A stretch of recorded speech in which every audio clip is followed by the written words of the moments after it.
Drainage ব্যবস্থাগুলো আসলে আমাদের সেই স্বাধীনের পর থেকে আমরা দেখি নাই যে এটার কোনো উন্নতি হইতে। শিক্ষামন্ত্রীর উচিত এরকম বৈরী আবহাওয়ায় পরীক্ষাগুলো স্থগিত করা। রাজধানীর সড়কে আজও বৃষ্টির ভোগান্তি, জলাবদ্ধতা নিরসনে 700 কোটি টাকা জলে, 171 হটস্পট চিহ্নিত।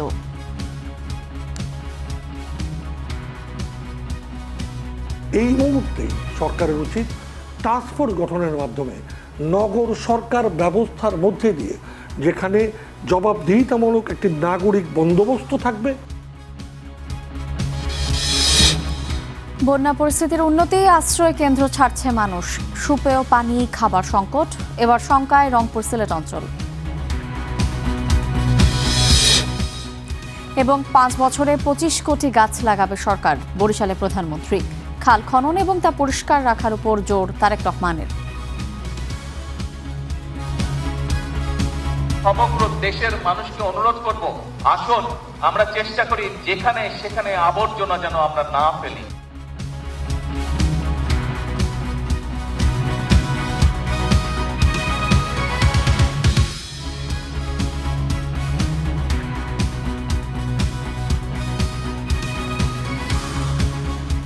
স্বাগত স্টার নিউজে, আপনাদের সঙ্গে আছি আমি শায়লা রহমান ইমা। দেখছিলেন শিরোনাম। টানা দ্বিতীয় দিনের বৃষ্টিতে জলজট আর যানজটে নাকাল রাজধানীবাসী। কোথাও হাঁটু পর্যন্ত, কোথাও বা কোমর সমান পানি। খানাখন্দে ভরা সড়কে ভোগান্তির চরমে শিক্ষার্থী এবং কর্মজীবী মানুষ। এমন পরিস্থিতিতে জলাবদ্ধতার পুরনো সমস্যার স্থায়ী সমাধান নিয়ে আবারও প্রশ্ন তুলছেন নগরবাসী।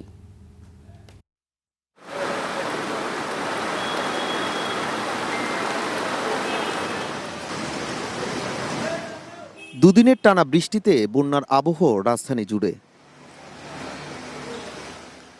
ডুবেছে সড়ক, যানবাহনের অভাবে আটকা পড়া মানুষ। সব মিলিয়ে ভারী বৃষ্টিতে বদলে গেছে রাজধানীর চালচিত্র। বৃষ্টি হইলে এই পর্যন্ত পানি হয়ে যায়, প্রায় 8 মান পানি হয়ে যায়। আমাদের খুবই চলতে খুবই কষ্ট হচ্ছে। আসলে ঢাকার অবস্থা তো খুবই করুণ অবস্থা। এটা একটু বৃষ্টি নামলে জলাবদ্ধতা এমন ভাবে করে, এটা আসলে সিটি কর্পোরেশনে এটা দিকে নজর দেওয়া উচিত। আমাদের এই ড্রেনেজ ব্যবস্থা যদি শর্ট প্রকল্প না নিয়ে যদি আপনার এটা লং টাইম যদি প্রকল্প নেয়, তাহলে আমার মনে হয় যে এটা থেকে আমরা পরিত্রাণ পাবো। এরপরও প্রয়োজনের কাছে হার মানে বৈরী আবহাওয়া। বাধ্য হয়ে সড়কে নেমে ভোগান্তি আর দীর্ঘশ্বাস কর্মজীবী মানুষের। ভাই এখানে বিশাল গর্ত আছে, তারপরে বাচ্চা সহ পড়ে গেছে, অনেকগুলো মানুষ ক্ষয়ক্ষতি হয়েছে। রাস্তায় খারাপ, এরকম অনেকগুলো গর্ত হয়েছে। এটা তো অনেক সকাল থেকে আমরা ব্যবসা বাণিজ্য বাদ দিতে এইগুলি করতেছি। ঘোলাটে জলের আচ্ছাদনে খানাখন্দে ভরা সড়ক, ঘটছে বিপত্তি, যার ভুক্তভোগী শিক্ষার্থীরা। কি করবো, আজকে তো হঠাৎ করে আমরা আসার পরে বৃষ্টি নামছে, পরীক্ষা চলতেছে এর জন্য। শিক্ষামন্ত্রীর উচিত এরকম বৈরী আবহাওয়ায় পরীক্ষাগুলো স্থগিত করা। তাছাড়া এভাবে ময়লা পানিতে আসা যাওয়া বাচ্চাদেরকে নিয়ে বিভিন্ন ড্রেনগুলো খোলা থাকে, হঠাৎ করে অ্যাক্সিডেন্টলি যদি একটা বাচ্চা পড়ে যায় তাহলে খুবই খারাপ অবস্থা হবে। এই যে 3টা ঘন্টা তারা ভিজা কাপড় নিয়ে পরীক্ষাটা দিবে, কালকে যে তাদের যে সমস্যাটাগুলো হবে, এটা কি দায়িত্ব নিবে, গভর্নমেন্টে নিবে? রবিবারের ভারী বর্ষণের পরও পুরোপুরি নামেনি জমে থাকা পানি। ডুবে যাওয়া মূল সড়ক দিয়ে চলতে হচ্ছে পথচারীদের। প্রকৃতির এই বৃষ্টি হয়তো স্বস্তি এনে দিয়েছে তীব্র তাপদাহ থেকে, কিন্তু রাজধানীর নগরবাসীর জন্য এই অতিবৃষ্টি দুর্ভোগের আরেক নাম। প্রতি বর্ষা এলেই যেন একই চিত্র, জলাবদ্ধতা, জনদুর্ভোগ আর যানজট। আর তাই তো নগরবাসী প্রশ্ন তুলেছেন, কেন বছরের পর বছর ধরে রাজধানীর এই ড্রেনেজ সিস্টেমের উন্নয়ন করা হচ্ছে না। Nazmul Hasan, star news, Dhaka. রাজধানীতে টানা বৃষ্টিতে তলিয়ে গেছে গুরুত্বপূর্ণ অনেক রাস্তা। কোথাও হাঁটু, কোথাও কোমর সমান পানি। কর্মস্থল কিংবা জরুরি গন্তব্যে পৌঁছাতে চরম ভোগান্তে পড়েছেন নগরবাসী। জলাবদ্ধতার আরও খবর জানাতে রাজধানীর নিউ মার্কেট থেকে যুক্ত হচ্ছেন সহকর্মী শাহানুর ইসলাম। শাহানু, নিউ মার্কেট এলাকার জলাবদ্ধতার এখন কি চিত্র দেখছেন আপনি? ব্যবসায়ীরা কি বলছেন, ক্রেতা সমাগম কেমন সেখানে, এবং শিক্ষার্থীদের যেহেতু সেখানে অনেকগুলো পরীক্ষার কেন্দ্র রয়েছে আশপাশ এলাকায়, শিক্ষার্থীদের ভোগান্তি সম্পর্কেও জানতে চাই। ভোগান্তি পৌঁছেছে চরমে, জলজট এবং যানজট মিলেমিশে একাকার। ভোগান্তিতে গত 2 দিন থেকে রয়েছে, সে ভোগান্তি আসলে কমেনি, ভোগান্তি বরঞ্চ বাড়ছে। এবং একটু দেখানোর চেষ্টা করি, আমার পেছনে যদি একটু দেখানোর চেষ্টা করি, ঢাকা কলেজের একদম সামনে, অর্থাৎ পরীক্ষার্থী যারা রয়েছেন, যারা শিক্ষার্থী রয়েছেন, সকালবেলায় যাদেরকে ছুটতে হয় পড়ার ব্যাগ কাঁধে নিয়ে, তারা কিন্তু চরম ভোগান্তিতে পড়েছেন। ব্যবসায়ীদের কথা বলছিলেন, নিউ মার্কেট এলাকা ব্যবসায়ীদের জন্য অত্যন্ত গুরুত্বপূর্ণ একটি জায়গা এবং 2 দিন ধরেই কিন্তু ব্যবসা প্রতিষ্ঠান অনেকটাই বলা যায় স্থবির হয়ে পড়েছে। ব্যবসায়ীদের সাথে কথা বলছিলাম, তারা জানাচ্ছিলেন 2 দিন থেকে তারা দোকানই খুলতে পারেনি। বিশেষ করে নিউ মার্কেট ধানমন্ডির যে হকার্স মার্কেট রয়েছে, নিচু ভবন এবং নিচু তলা হওয়ার কারণে ড্রেনের পানি যেমন উঠে মার্কেটের মধ্যে ঢুকেছে, যারা গুরুত্বপূর্ণ কাজে নিউ মার্কেট আসার কথা তারাও আসতে পারছে না, একদমই প্রয়োজন ছাড়া কেউ আসলে বাইরে বের হয়নি। এবং ক্রেতাদের কথা জিজ্ঞেস করছিলেন, ক্রেতা কিন্তু নেই বললেই চলে, যাদের অতি প্রয়োজন আছে তারাই শুধু বের হচ্ছে। এবং সব থেকে বেশি ভোগান্তিতে পড়েছে যারা কর্মজীবী মানুষ, অর্থাৎ যাদের কর্ম ঘন্টা শুরু হলেই ছুটে আসতে হয় কর্মক্ষেত্রে, এবং যাদের এই নিউ মার্কেট এলাকা, মিরপুর এলাকা রাস্তা পাড়িয়ে যেতে হয় কর্মক্ষেত্রে, সব থেকে বিপাকে পড়েছে এই মানুষগুলি। সুতরাং সব মিলিয়ে তাদের সাথে কথা বলছিলাম, জানাচ্ছিলেন যত দ্রুত সম্ভব এই সমস্যার সমাধান করা দরকার। ইমা। শাহানুর, আপনাকে অসংখ্য ধন্যবাদ। দর্শক, রাজধানীর জলাবদ্ধতার খবর জানাতে নিউ মার্কেট থেকে আমাদের সঙ্গে সরাসরি যুক্ত ছিলেন সহকর্মী শাহানুর ইসলাম। তাই এলো ইনোভার, যেন আপনি লাইফে থাকেন রেডি প্রতিদিন। Innova, designed for now. আধুনিক যুগেও জলাবদ্ধতায় নাকাল রাজধানীর মানুষ, অথচ এর থেকে নিস্তার পেতে গেল 6 বছরে 708 কোটি টাকা খরচ করেছে ঢাকার 2 সিটি কর্পোরেশন। বিপুল বাজেটের পরেও কাজের কাজ কিছুই হয়নি। কাগজে কলমে 171টি হটস্পট চিহ্নিত করা হলেও 2 দিনের বৃষ্টিতে ভেস্তে গেছে সব পরিকল্পনা। বিস্তারিত জানাচ্ছেন সহকর্মী আহমেদ রবি।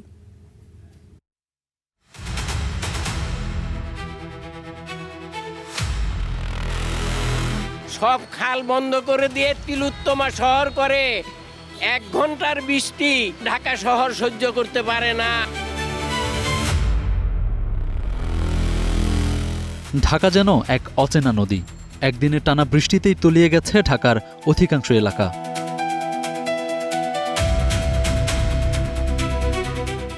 মিরপুর, ধানমন্ডি, মতিঝিল কিংবা নিউ মার্কেট, সবখানেই একই চিত্র। রাস্তা, অলিগলি, বাসাবাড়ি, শিক্ষা প্রতিষ্ঠান বা দোকানপাট তলিয়ে দুর্ভোগ ভোগান্তিতে দিশেহারা সবাই। অথচ এই সমস্যা সমাধানে বছরের পর বছর বাজেট বাড়িয়ে যাচ্ছে 2 সিটি কর্পোরেশন। বাজেটের পুরোপুরি আবার খরচও হচ্ছে। নগর ভবন দুটির তথ্য, গত 6 বছরে জলাবদ্ধতা নিরসনে খরচ করেছে 277 কোটি 75 লাখ টাকা ঢাকা উত্তর সিটি কর্পোরেশন। এর প্রায় দ্বিগুণ খরচ করেছে দক্ষিণ সিটি কর্পোরেশন, 430 কোটি 63 লাখ টাকা। সব মিলে 708 কোটি 38 লাখ টাকা। অথচ এত টাকার ফলাফল কি?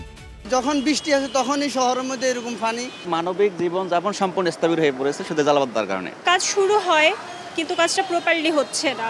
আজকে মাসখানিক হয়ে যাইতেছে, তারা কাজ করে কি করে না, আসে 1 কোদাল করে মাটি উঠায় তারা চলে যায়।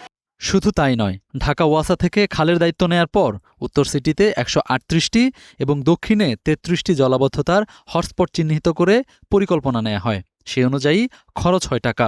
একদিনের বৃষ্টি চোখে আঙুল দিয়ে দেখালো এসব পানিতেই ভেসে গেছে জনগণের টাকা।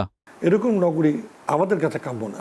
অপরিকল্পিত নগরায়ন, রাজনৈতিক দৃঢ়তার অভাব, কেন্দ্রীভূত সরকার ব্যবস্থা ঢাকাকে জনবান্ধব, পরিবেশ বান্ধব এবং অবশ্যই ইকুইটি অর্থাৎ অন্তর্ভুক্তিতার নগরী বানাতে ব্যর্থ হওয়া।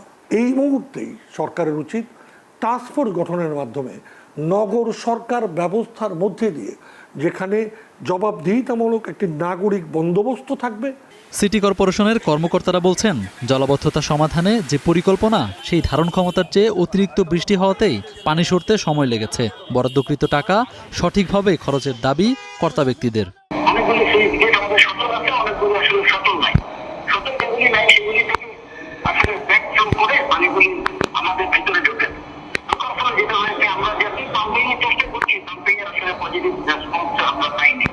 ভুক্তভোগীরা বলছেন, কর্তৃপক্ষের এসব বক্তব্য প্রতি বছর দুর্যোগ এলেই শোনা যায়, কিন্তু কোনো সমাধান নেই। তাই এখন দরকার সত্যিকারের কার্যকর পদক্ষেপ। আহমেদ রবি, স্টার নিউজ, ঢাকা। চট্টগ্রাম এবং পার্বত্যাঞ্চলে বন্যা পরিস্থিতির আরও উন্নতি হয়েছে। ধীরে ধীরে নামছে পানি, বেরিয়ে আসছে ক্ষয়ক্ষতি, তবে এখনও অনেক এলাকা প্লাবিত রয়েছে। বৃহত্তর চট্টগ্রামে বন্যা এখন পর্যন্ত 51 জন মারা গেছেন বলে জানিয়েছে প্রশাসন। এদিকে আগামী 48 ঘন্টায় সিলেট এবং রংপুর অঞ্চলে ভারী বৃষ্টিতে বন্যার পূর্বাভাস দিয়েছে আবহাওয়া অফিস। দোহাজারীতে চট্টগ্রাম কক্সবাজার মহাসড়কের চিত্র। জমে আছে কোমর সমান পানি, ব্যাহত হচ্ছে যান চলাচল। বিমানবন্দরে এসেছিলাম একটা বাইকে বিদেশে পাওয়ার জন্য, এখন আমরা 2 ঘন্টা পর্যন্ত এখানে দাঁড়িয়ে আছি। এখানে পানি অনেক হয়েছে, গাড়ি নষ্ট হয়ে গেছে, আর যেতে পারতেছে না, এখানে দাঁড়ায় থাকছি। অনেক মানুষ কষ্টে, আমাদের জীবন এখন বন্যার বাঁধে ডুবে গেছে, ঘর বাড়ি সব। সাতকানিয়া, বাঁশখালী সহ চট্টগ্রামের 6 উপজেলায় বন্যার উন্নতি হচ্ছে, নামতে শুরু করেছে পানি। তবে এখনও পানিবন্দী অনেক এলাকার মানুষ। ত্রাণ বিতরণে গিয়ে ক্ষতিগ্রস্তদের পুনর্বাসনের আশ্বাস দেন বিদ্যুৎ, জ্বালানি ও খনিজ সম্পদ প্রতিমন্ত্রী। এই মুহূর্তে আসলে আমাদের মূল ফোকাস হচ্ছে রিলিফ অ্যান্ড রেস্কিউ অপারেশন। আমরা দুর্গত মানুষকে উদ্ধার করতে চাই এবং আমরা তাদের মুখে খাবার পৌঁছে দিতে চাই। পানি নেমে যাবার পরে আমরা পুনর্বাসনে মনোযোগ দেব। যে সমস্ত মানুষের ঘর বাড়ি ক্ষতিগ্রস্ত হয়েছে কি হবে, আমরা প্রতিটি ঘর বাড়ি মেরামতের জন্য সরকারের তরফ থেকে আমরা সহায়তা করবো ইনশাআল্লাহ। কক্সবাজারের নিম্নাঞ্চল থেকেও নামছে পানি, তবে কমেনি দুর্ভোগ। এখনও পানিবন্দী 1,500-এর বেশি মানুষ। প্রশাসনের হিসেবে ক্ষতিগ্রস্ত জেলার অন্তত 5 লাখ মানুষ। ঘরবাড়ি প্রায় ভাঙি যার গই ওতে প্রায় আর জিনিসপাতি বেশি হতি একটু কম মিলে আবার বাড়ি যাবে বেশি। বান্দরবানে বিপদ সীমার নিচে নেমেছে সাঙ্গু ও মাতামুহুরীর পানি, বেরিয়ে আসছে ক্ষয়ক্ষতি। আশ্রয় কেন্দ্র থেকে ঘরে ফিরতে শুরু করেছে মানুষ। আমাদের ঘরের সম্পূর্ণ মালামাল ভাইসে চলে গেছে, কিছুই বের করতে পারি নাই। এই বন্যায় আমার সবকিছু নষ্ট হয়ে গেছে, আমার দোকান আর বাসা বাড়ির মালামাল কিছু নিতে পারি নাই। এখন যা আছে এগুলো নিয়ে দেখি আবার কিছু শুরু করতে পারি কিনা। একই চিত্র রাঙামাটি, খাগড়াছড়িতে পানি নেমে যাওয়ায় ঘরে ফিরতে শুরু করেছে মানুষ। ক্ষতিগ্রস্ত ঘরবাড়ি মেরামত এখন বড় চ্যালেঞ্জ। কুমিল্লায় ভারী বৃষ্টিতে দেখা দেয় জলাবদ্ধতা, ডুবে যায় সড়ক। এতে ভোগান্তিতে পড়েন এইচএসসি পরীক্ষার্থীরা। আমাদের যে পরিবর্তিত কেন্দ্রগুলা এখন স্থান যেখানে দেওয়া হয়েছে সেখানে হাঁটু সমান পানি। গতকালকে এটা ডিসিশন নেওয়া উচিত ছিল, আজকে ছাত্রীরা বাচ্চারা পরীক্ষা দিতেছে। এদিকে সিলেট ও রংপুর অঞ্চলে ভারী বৃষ্টিতে বন্যার পূর্বাভাস দিয়েছে আবহাওয়া office. Sadat Shahed, Star News. বন্যা পরিস্থিতির সবশেষ খবর জানাতে সরাসরি যুক্ত হচ্ছেন সহকর্মী নিবিড় সাহা। তিনি বর্তমানে রয়েছেন চট্টগ্রামের সাতকানিয়ায়। নিবিড়, আমাদেরকে জানাবেন চট্টগ্রামের বন্যা পরিস্থিতির কি চিত্র আপনি দেখছেন? আপনি আজকে সারাদিন বান্দরবানের চিত্রও দেখেছেন, সে সম্পর্কেও আমাদেরকে জানাবেন। এবং চট্টগ্রামে এখন জলাবদ্ধতা নিরসনে প্রশাসন নতুন করে কোনো পদক্ষেপ নেওয়ার খবর আপনি জানতে পেরেছেন কিনা, কিংবা বন্যার্তদের মাঝে ত্রাণ সহায়তা পৌঁছাতে পারছে কিনা, বিস্তারিত জানাবেন।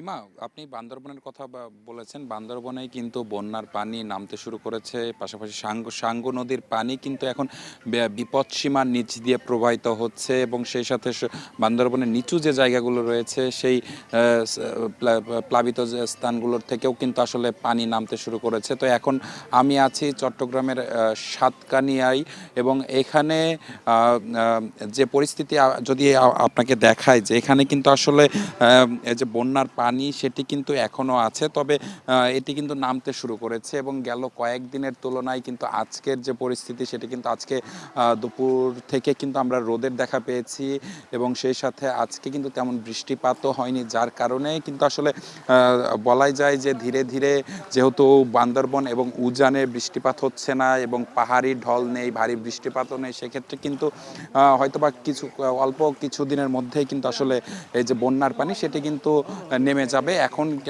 আমরা দেখছি যে এখন কিন্তু ধীরে ধীরে এই যে বন্যার পানি সেটি কিন্তু কমতে শুরু করেছে। পাশাপাশি এই উপজেলার 17টি ইউনিয়নের যে খোঁজ খবর আমি পেয়েছি এখন পর্যন্ত, যে বন্যার্তদের মাঝে ত্রাণ বিতরণ কার্যক্রম চলছে সরকারি এবং বেসরকারি উদ্যোগে। পাশাপাশি যেসব এলাকা বন্যা প্লাবিত হয়েছিল সেসব এলাকা থেকেও কিন্তু পানি ধীরে ধীরে নামতে শুরু করেছে এবং সব কিছু মিলিয়ে যদি বলতে চাই যে বন্যা পরিস্থিতির কিন্তু আসলে বান্দরবনে যে অবস্থা দেখে এসেছি আমি, যে উন্নতি হয়েছে, ঠিক একই চিত্র কিন্তু এই চট্টগ্রামেও এখানেও কিন্তু আসলে বন্যার পানি নামতে শুরু করেছে। হয়তোবা আরও কিছু সময় লাগবে কিংবা কয়েকদিন সময় লাগবে, তাই এরপর হয়তোবা বন্যা পরিস্থিতির আরও উন্নতি হবে। তো সব কিছু মিলিয়ে এই ছিল আমার কাছে থাকা চট্টগ্রাম থেকে সবশেষ খবর। নিবিড়, আপনাকে অসংখ্য ধন্যবাদ। দর্শক, চট্টগ্রামের সাতকানিয়া থেকে বন্যা পরিস্থিতির খবর জানাচ্ছিলেন সহকর্মী নিবিড় সাহা। প্রাকৃতিক বিপর্যয় মোকাবেলায় সবাইকে গাছ লাগানোর পাশাপাশি সতর্ক হওয়ার আহ্বান জানিয়েছেন প্রধানমন্ত্রী তারেক রহমান। বরিশালের বাটাজোরে বৃক্ষরোপণ কর্মসূচিতে অংশ নিয়ে এই আহ্বান জানিয়েছেন তিনি। পাশাপাশি জলাবদ্ধতা নিরসনে, খাল খনন এবং তা পরিষ্কার রাখার উপরও জোর দিয়েছেন প্রধানমন্ত্রী। কখনো আগুন ঝরা দাবদাহ, কখনো অবিরাম বর্ষণে বিপর্যস্ত জনপদ। প্রকৃতি যেন প্রতিদিনই নতুন ভাষায় উচ্চারণ করছে এক গভীর সতর্কবার্তা। ঠিক এমনই এক বাস্তবতায় ধূসর সময়ের বিপরীতে এক মুঠো সবুজের প্রত্যয় নিয়ে বরিশালের মাটিতে পা রাখলেন প্রধানমন্ত্রী। বরিশালের গৌড় নদীতে নিজের হাতে গাছের চারা রোপণ করেন তারেক রহমান। বার্তা দিলেন বিপর্যয় মোকাবেলায় সুন্দর ও নির্মল ভবিষ্যৎ নিশ্চিতের। সারা বিশ্বে অনেক গাছ লাগাতে হবে। 20 কোটি মানুষের দেশ, আমাদের যে পরিমাণ গাছ থাকা প্রয়োজন সেই পরিমাণ গাছ সারা বাংলাদেশে নেই। বন্যা জলাবদ্ধতা রোধে সরকারের পাশাপাশি সবাইকে এগিয়ে আসারও আহ্বান জানান সরকার প্রধান। সমগ্র দেশের মানুষকে অনুরোধ করব, আসুন আমরা চেষ্টা করি যেখানে সেখানে আবর্জনা যেন আমরা না ফেলি। আমরা যদি আমাদের পরিবেশটা সুন্দর করতে পারি, আমাদের ভবিষ্যৎ বংশধররা একটা সুন্দর জায়গায় থাকতে পারবে। প্রধানমন্ত্রী বললেন, একটি গাছের চারা হয়তো আজকে বন্যা বা জলাবদ্ধতা দূর করতে পারবে না, কিন্তু এটি হতে পারে ভবিষ্যতের দুর্যোগ মোকাবেলার ছোট্ট সূচনা। সারা দেশের মতো বরিশালের আকাশও কয়েকদিন ধরেই অঝরে কাঁদছে। এই ভারী বর্ষণে দেশের এক প্রান্তে পানিবন্দী মানুষ, কোথাও বা নদী ভাঙনে মুহূর্তেই বিলীন হচ্ছে দীর্ঘদিনের জমানো স্বপ্ন। এমনই এক বাস্তবতায় বরিশাল সফরে এলেন প্রধানমন্ত্রী তারেক রহমান। জানিয়ে দিলেন তার স্পষ্ট বার্তা, তা হলো প্রকৃতি হারলে হেরে যাবে বাংলাদেশ। এই সফরে তাই প্রধানমন্ত্রী তার কর্মসূচির স্মৃতি নয়, রেখে গেলেন প্রকৃতিকে বাঁচানোর এক প্রতীকী অঙ্গীকার। পরে বাটাজোরে অসচ্ছল পরিবারের মাঝে ফ্যামিলি কার্ড বিতরণ করেন প্রধানমন্ত্রী। শান্তিময় ও সমৃদ্ধ বাংলাদেশ গড়তে সবার সহযোগিতা চান তারেক রহমান। আমরা চাই সকল ধর্মের মানুষকে একসাথে নিয়ে কোনো ভেদাভেদ না, সকলকে মানবিকতার ভিত্তিতে বিচার করে আমরা এই দেশকে পুনর্গঠন করতে চাই, আমরা এই দেশকে সামনে এগিয়ে নিতে চাই। আগামী জুনের মধ্যে সারা দেশে 41 লক্ষ পরিবারের হাতে ফ্যামিলি কার্ড তুলে দেওয়ার ঘোষণাও দিলেন প্রধানমন্ত্রী তারেক রহমান। আল্লাহ হাফেজ, বাংলাদেশ জিন্দাবাদ। Zakaria Ahmed, Star News, Barishal. জুলাই হত্যাযজ্ঞের মামলায় আমির হোসেন আমু, দীপু মনি, শাহজাহান খান সহ আওয়ামী লীগের প্রায় 10 জন এমপি মন্ত্রীর বিরুদ্ধে তদন্ত প্রতিবেদন হাতে পেয়েছে prosecution. Chief prosecutor Aminul Islam জানিয়েছেন, তদন্ত প্রতিবেদনগুলো যাচাই বাছাই এবং প্রয়োজনীয় পর্যালোচনার কাজ শেষ পর্যায়ে রয়েছে। সব প্রক্রিয়া সম্পন্ন করে চলতি মাসের মধ্যেই আন্তর্জাতিক অপরাধ ট্রাইব্যুনালে আনুষ্ঠানিক অভিযোগ দাখিল করা হবে।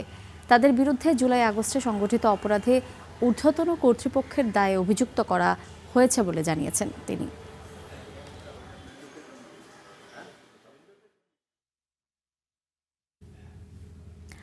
নওগাঁর মহাদেবপুরে স্বামী স্ত্রীর মরদেহ উদ্ধার করেছে পুলিশ। সকালে পাহাড়পুর গ্রাম থেকে লোকমান মণ্ডল এবং দেলোয়ারার মরদেহ উদ্ধার করা হয়। পুলিশ জানিয়েছে, স্ত্রী এবং 2 সন্তান নিয়ে বাড়িতেই থাকতেন লোকমান। ভোরে বাবা মা অসুস্থ হওয়ার খবর টেলিফোনে স্বজনদের জানায় ছেলে মুক্তার। পরবর্তীতে ওই দম্পতির মরদেহ দেখতে পান স্বজনরা। মরদেহ দুটি মর্গে পাঠিয়েছে পুলিশ। ময়নাতদন্ত শেষে জানা যাবে মৃত্যুর কারণ।